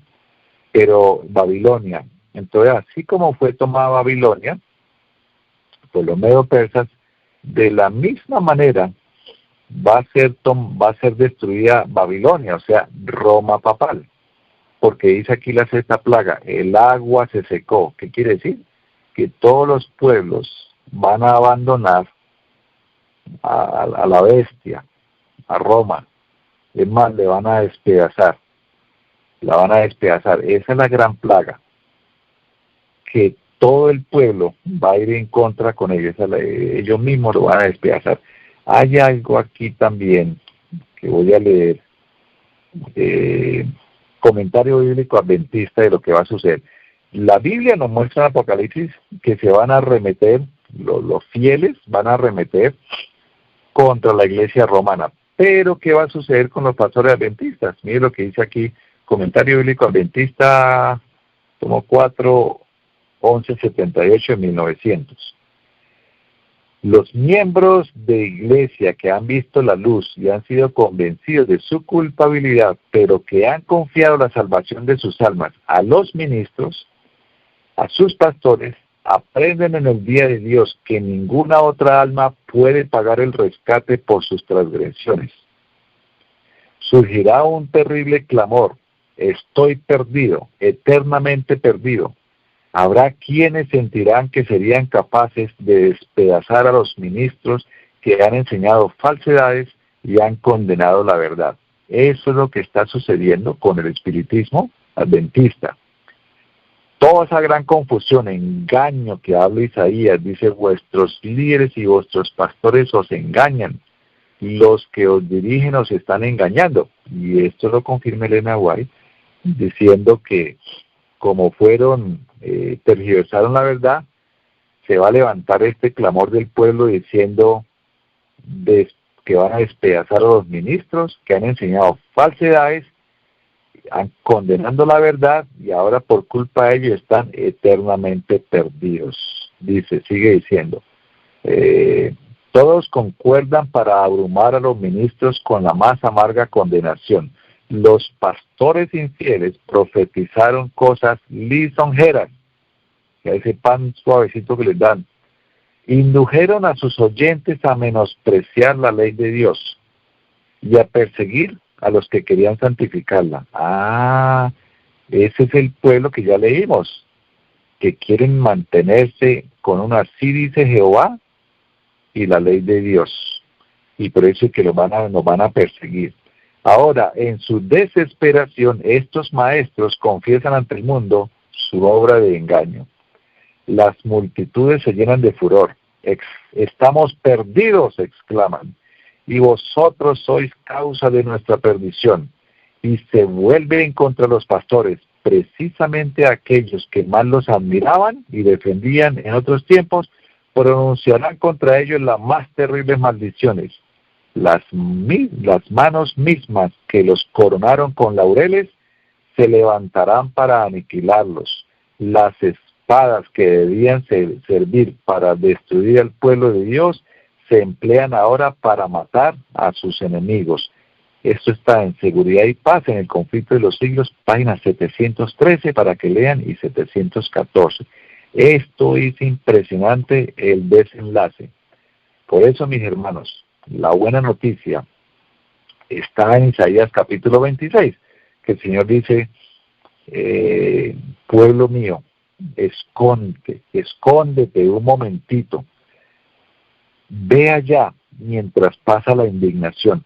O sea, la buena noticia es que van a haber algunos mártires, pero después de haber pasado las pruebas, dice, ninguno de los perseguidos se perderá, el Señor será su refugio en tiempo de angustia.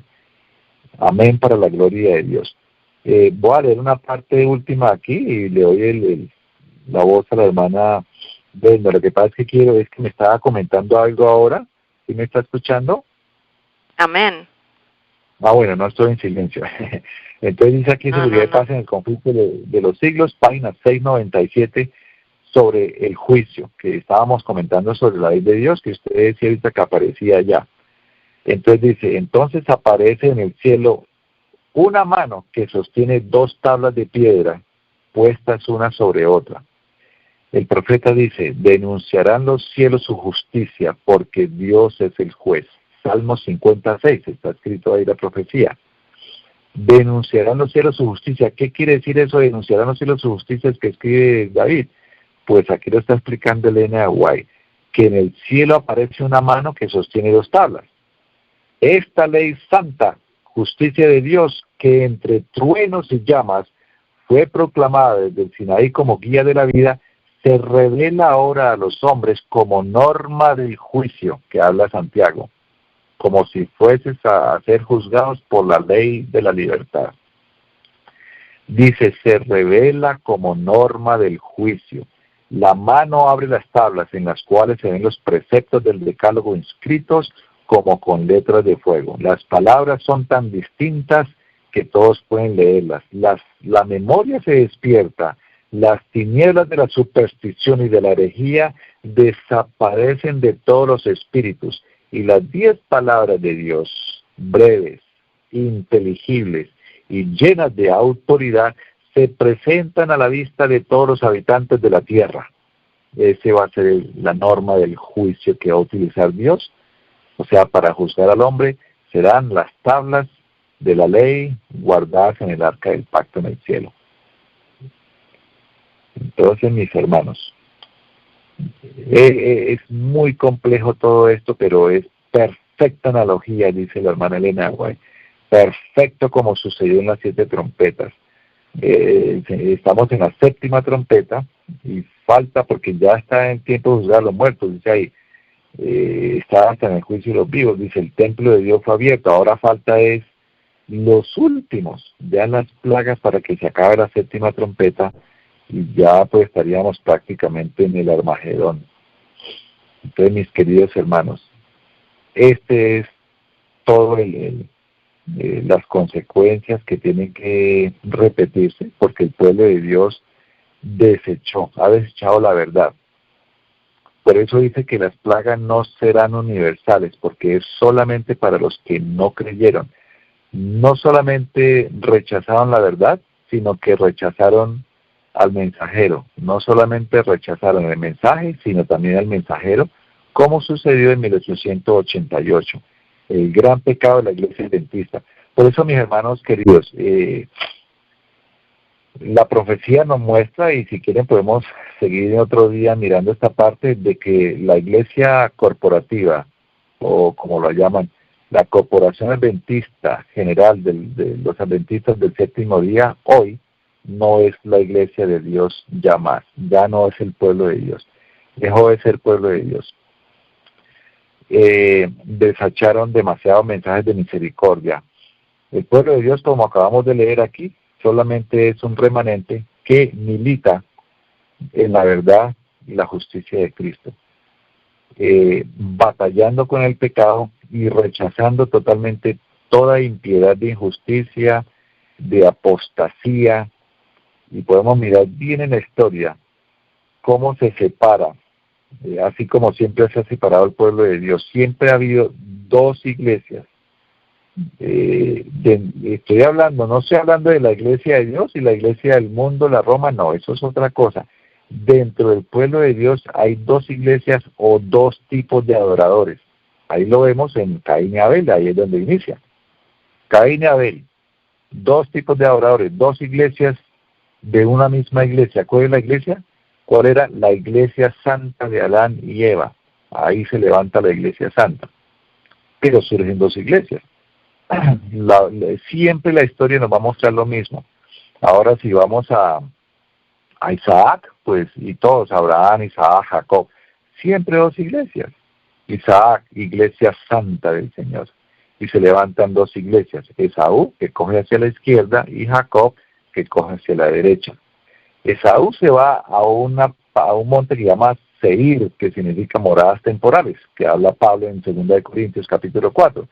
Y Jacob se va para Sucot, que dice que significa moradas eternas. Las dos iglesias serán siempre dos tipos de adoradores dentro de una misma iglesia.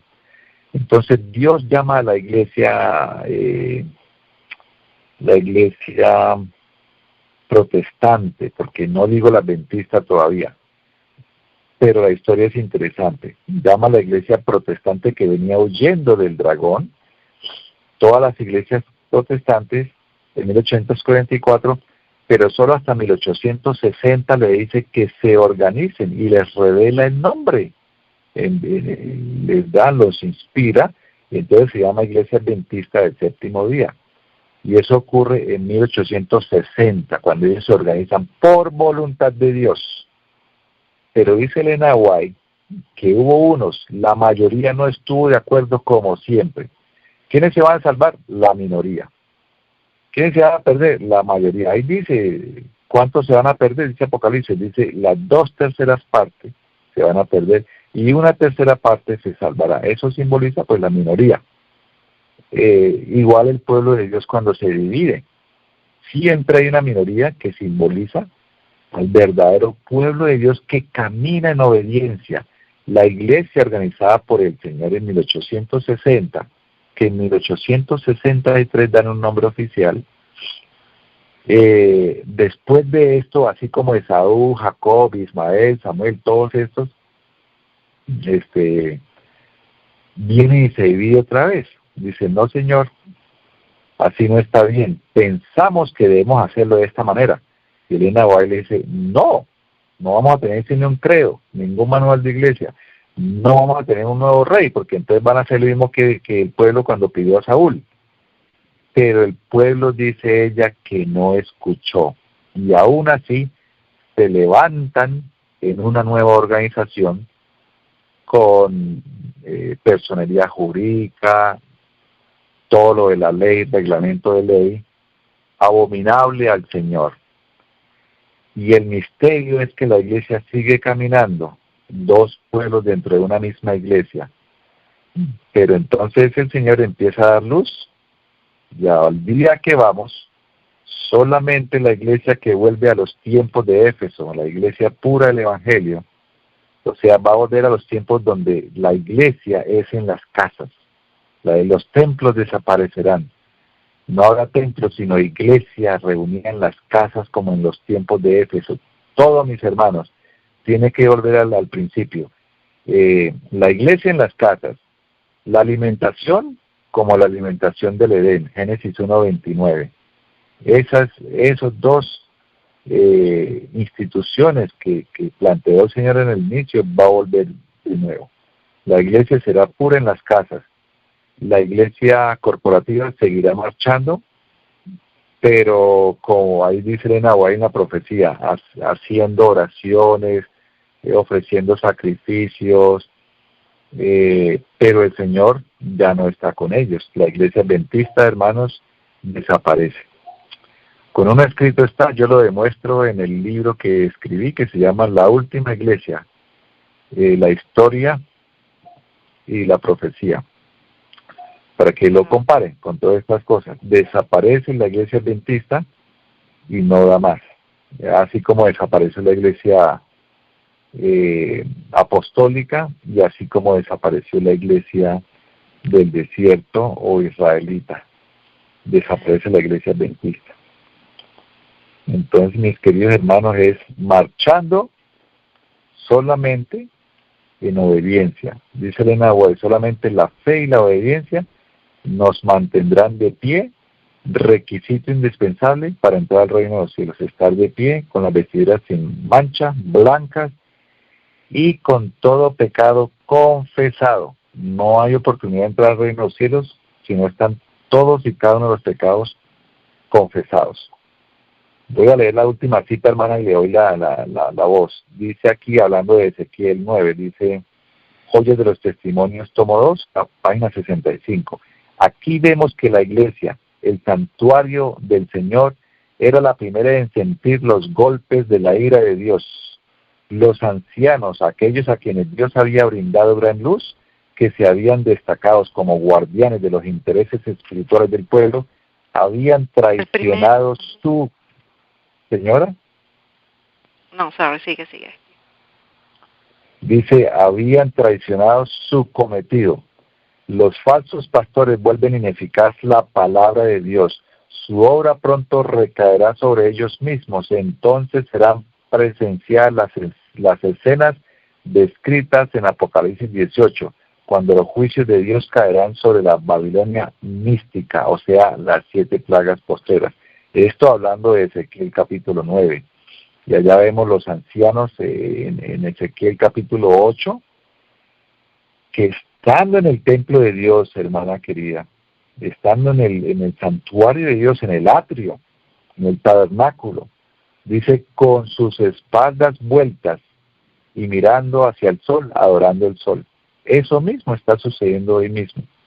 La alianza ecuménica no ha hecho más que darle la mano al papado, aceptando la adoración al falso día de reposo, que es lo que va a suceder. Y por eso dice aquí, las plagas caerán primeramente sobre ellos. Y hay de aquel que conociendo no se aparte, dice también el profeta. Eso, ya, pues yo creo que, hermana, pues si quiere, no sé si hay algo que agregar, alguna pregunta, o podríamos continuar después. Bueno, nos queda como ya 10 minutitos y quería solamente agregar lo que son las plagas, ¿no? Y están en Apocalipsis 16. Sí. A ver, el versículo dice, el primero fue y derramó su copa sobre la tierra, y vino una úlcera maligna y pestilente sobre los hombres que tenían la marca de la bestia y adoraban su imagen. Yo había hecho un resumen, ¿no?, de lo que es la primera úlcera, o bueno, la primera plaga, ¿no? Y la úlcera pestilente y maligna era como sarna, como lo que pasó en el tiempo de Egipto. Son dolorosas, detestables, asquerosas a la vista y el olfato. salen en las rodillas, en las piernas, desde los pies hasta la cabeza. Y algo interesante que leí ayer sobre estas úlceras, ¿no? Las personas que no quieren estar en la Reforma Pro Salud o no les gusta escucharlos y se van, pero dice, ninguno de vosotros ha visto la necesidad de la Reforma Pro Salud. No les llama la atención. Pero cuando las plagas de Dios os rodeen por todos lados, entonces veréis los principios de la Reforma Pro Salud y la estricta temperancia en todas las cosas, que solo la temperancia es el fundamento de todas las gracias que proceden de Dios, el fundamento de todas las victorias a ganarse. Está en Temperanza 179. ¿Qué más? Sigue el pecado de la mente y el cuerpo. Va a ser otro que va a alcanzar. Tendrán esas úlceras, o sea, va a ser prácticamente mental y corporal. Cae en los que han fracasado en aceptar el mensaje de los 3 ángeles. Entonces, eso es para los que no quieren tener este mensaje, ¿no? Es una impureza física. Y solamente caen por los impíos. Ahora, como dijiste tú, estas plagas no son universales o los habitantes de la tierra quedarían completamente destruidos. La sangre intercesora de Cristo ha protegido al pecador de recibir la plena medida de su culpa, pero en el juicio final la ira es derramada sin mezcla de misericordia. Esa primera copa es la de la úlcera, ¿no? Y entonces la parte que dice, y el mundo se maravilló en pos de la bestia, solo eso afectará a los impíos, ¿no? Ahora, la segunda plaga es el segundo ángel derramó su copa sobre el mar y se convirtió en sangre como de la de un muerto y murió todo ser viviente del mar. Una sustancia, dice la segunda plaga, es una sustancia más infecciosa y mortífera, apenas puede concebirse fuera de la sangre de un hombre muerto. O sea, es prácticamente sangre, ¿no? Pero la sangre es en el mar. Dice, es en el mar. Entonces, con esa plaga muere todo lo que tiene vida en el mar. La sangre tiene un olor terrible. Ya ustedes saben, un color. No, está prácticamente en descomposición. Y déjenme ver, la sustancia más infecciosa y mortífera apenas puede concebirse fuera de la sangre de un hombre muerto. Y el pensamiento de los grandes cuerpos de tierra, del agua en la tierra, que sin duda es lo que significa el término del mar, serían cambiados a tal estado bajo esta plaga presente tan temible. Es un temible cuadro. Durante la tercera plaga serán igualmente afectados los ríos y las fuentes de las aguas, que eso sería la tercera plaga. Y es útil principalmente como vía para el comercio e intercambio internacional. Solo que se hace ahora, no se está intercambiando, vemos los barcos que vienen y van. Se ha surgido con una obstrucción de los viajes, se va a obstruir, y el comercio internacional. Bajo esta plaga, Dios tiene el propósito de demostrar claramente su desagrado por el plan de Satanás de unir las naciones bajo su dominio. Y eso es todo el comercio, ¿no?, que puede haber.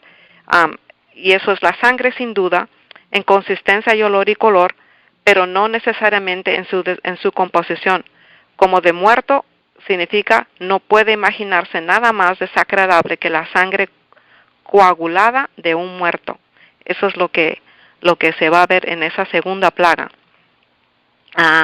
Tenemos aquí el extraordinario hecho de que el término alma viviente es aplicado a animales irracionales, los peces y criaturas vivientes del mar. Todos ellos prácticamente estarían contaminados cuando se habla de esa segunda plaga. No solo los puertos, bocas de ríos y playas quedarán ahorcados con carne podrida, sino que el dominante peste contaminará el aire por millas y hará la vida muy miserable. Esto es más o menos para que ustedes tengan una idea de lo que va a pasar en la segunda plaga. Vamos a la tercera. Dice, va a haber sangre sobre los ríos y las fuentes de las aguas. Ángeles exclaman, tú eres justo. Ellos ven porque los ángeles están viendo lo que está pasando y ellos saben que el Señor está haciendo algo justo. Sangre, y esto es la sangre de los justos y de los profetas. Es una plaga que no es universal. Los impíos anhelaron su sangre y quedarán plenamente satisfechos, o sea, porque ellos mataron a tantos cristianos, como estaba diciendo Fernando. Su misma agua que sostiene su vida se transforma en sangre. Eso es lo que me llamó mucho la atención. Tanto ellos se han corrido con la sangre de los justos, y dice, su misma agua que sostiene su vida se transforma en sangre. Después dice, las almas debajo del altar, los que murieron por 1260 años, estos mártires, también es parte de esta plaga, ¿no? Cristo fue ofrecido en el altar, en el atrio, por 3 días, y él permaneció en la tumba debajo del altar. Su sangre fue clamor de venganza. También tiene que ver en la sangre derramada de nuestro Señor Jesucristo, también tiene que ver en esta plaga. No entendemos el perspectivo, no vamos a entender esa perspectiva de lo que pasó plenamente, dice él, pero lo entenderemos en el cielo. Y ellos no quieren, en esta tercera plaga, ellos no quieren tomar el agua, pero en la cuarta plaga, ellos se ven prácticamente obligados a tomar. Prácticamente el Señor los obliga a tomar, no les queda otra cosa que tomar la sangre, ¿no? Que tomar porque tienen tanta sed, que se ven obligados a tomar esa sangre. El cuarto ángel, dice la cuarta plaga, derramó sus copas sobre el sol y ahí viene porque tienen tanta calor, y le fue dado quemar a los hombres con fuego, y los hombres se quemaron con gran calor y blasfemaron el nombre de Dios, que tiene poder sobre estas plagas, pero no se arrepintieron para darle gloria. Las plagas son consecutivas, y las personas que tienen la primera plaga van a tener la segunda y la tercera, y van a seguir hasta el final con las plagas. No sé si tú tienes algo que añadir, y si no, ya seguimos con la cuarta, la quinta y la sexta y la séptima la próxima, pero esto es para hacer con lo que tú dijiste, Fernando, con lo que pasaron, ¿no? Con la cuarta plaga, que tengo un poquito más de detalles para eso que me parecen muy importantes. Sí, lo que acabas de decir es muy completo, muy cierto. Aquí vemos que de esto lo que está haciendo la primera fase es una pestilencia. Es lo que dice aquí de úlcera maligna en la primera plaga que leíste, se repite en la quinta plaga. Por eso dice que los dolores que se retuercen, porque como no le era la gloria a Dios, ¿cierto? Entonces el Señor simplemente permite en la quinta plaga, y estaba ya en la cuarta trompeta también, en la cuarta trompeta de donde se les quita la luz, que eso sucedió allá en Egipto. Y dice que aquí el reino cubría de tinieblas y mordían de dolor sus lenguas. ¿Por qué se mordían de dolor? Por sus dolores y sus úlceras que había habido también en la primera plaga. O sea, vuelve también otra vez el dolor por cuanto no quieren reconocer.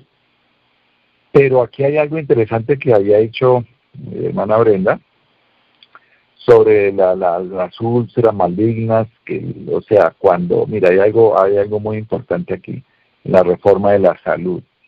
Dice en Hawaii que el Señor manda la reforma de la salud como la mandó al pueblo israelita cuando sale de Egipto. La única manera de que el pueblo pudiera entender el plan de Dios era que purificara su organismo, lo limpiara con abstinencia y empezara a nacer de nuevo. Por eso el Señor dice que no se puede entrar en el reino de los cielos si no se nace completamente de nuevo. Tendréis que nacer de nuevo. Y yo no puedo nacer de lo alto con carne, porque allí no existe carne, ni pollo, ni queso, ni esas cosas.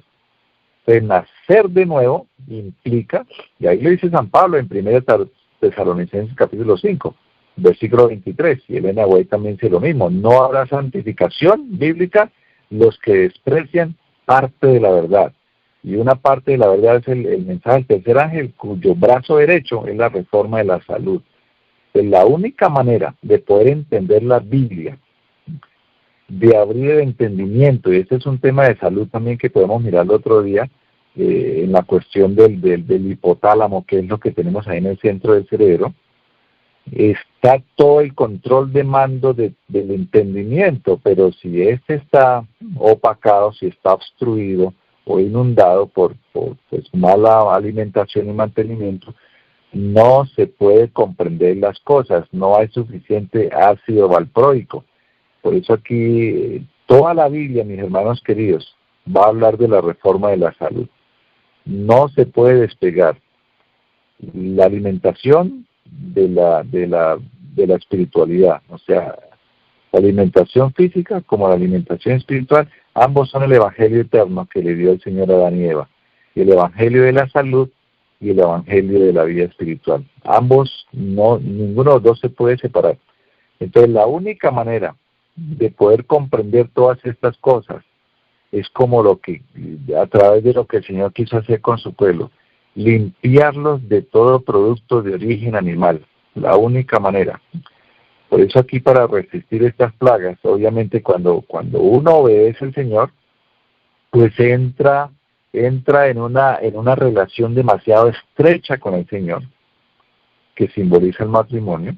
La puerta estrecha simboliza eso, entrar en relación estrecha con el Señor, donde Él le va a permitir, como lo dice en Lucas capítulo 24, que dice que les abrió el entendimiento a los apóstoles porque ellos no entendían.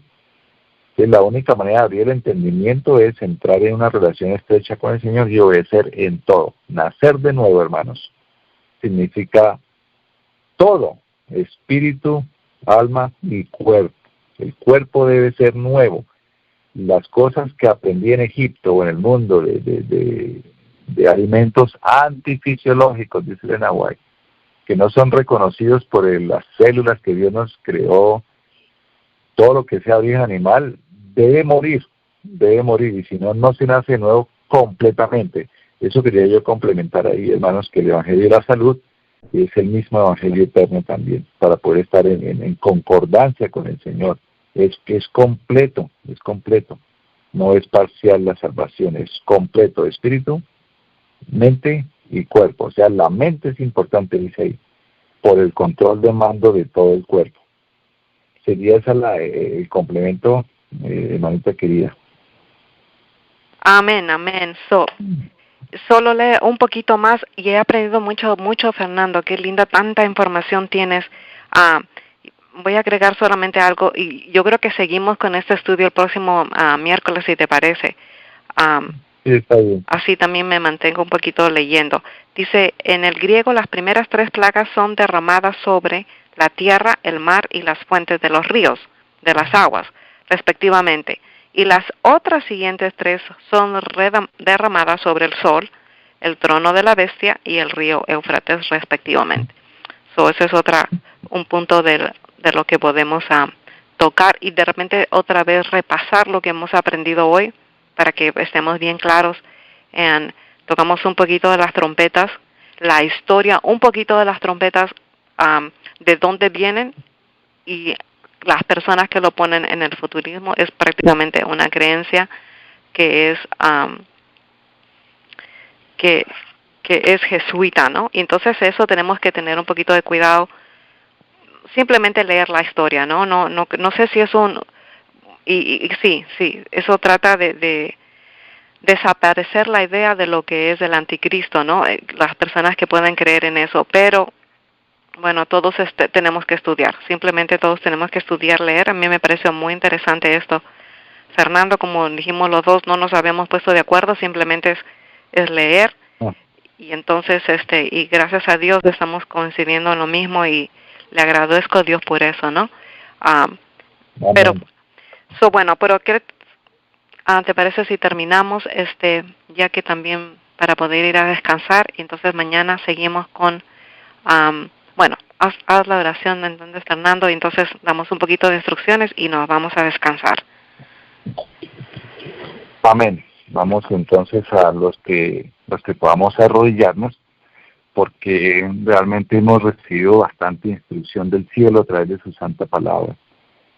Padre querido y misericordioso, una vez más, alabado, glorificado y honrado sea tu santísimo nombre por toda la eternidad, Señor nuestro. Desde nuestras rodillas hasta tu trono de gracia elevamos nuestra plegaria de agradecimiento por tanta luz que nos has dado para la salvación. Suplicamos, Señor, que tu Santo Espíritu more en nosotros, para que podamos entonces vivir estas verdades que tú nos muestras constantemente. Sabemos que lo que sucedió en las trompetas se repetirá en un tiempo anterior a las plagas. Las plagas vienen, Señor. Ayúdanos a estar libres de allí por medio de la obediencia a tu palabra. Guardar tu ley solamente por manifestación de agradecimiento por todo lo que has hecho por nosotros, por tanta misericordia y piedad. El solo hecho de estar estudiando y aprendiendo ya es demasiada misericordia, porque tú quieres que seamos salvos, no queriendo que nadie se pierda, Señor. Suplicamos que tu Santo Espíritu, que es el encargado de guiar a las personas hacia Jesús, pueda tocar esos corazones, sacudirlos si es preciso, para que puedan entender, puedan arrepentirse muchos y entrar al conocimiento y creer en la palabra de Jesús que dijo.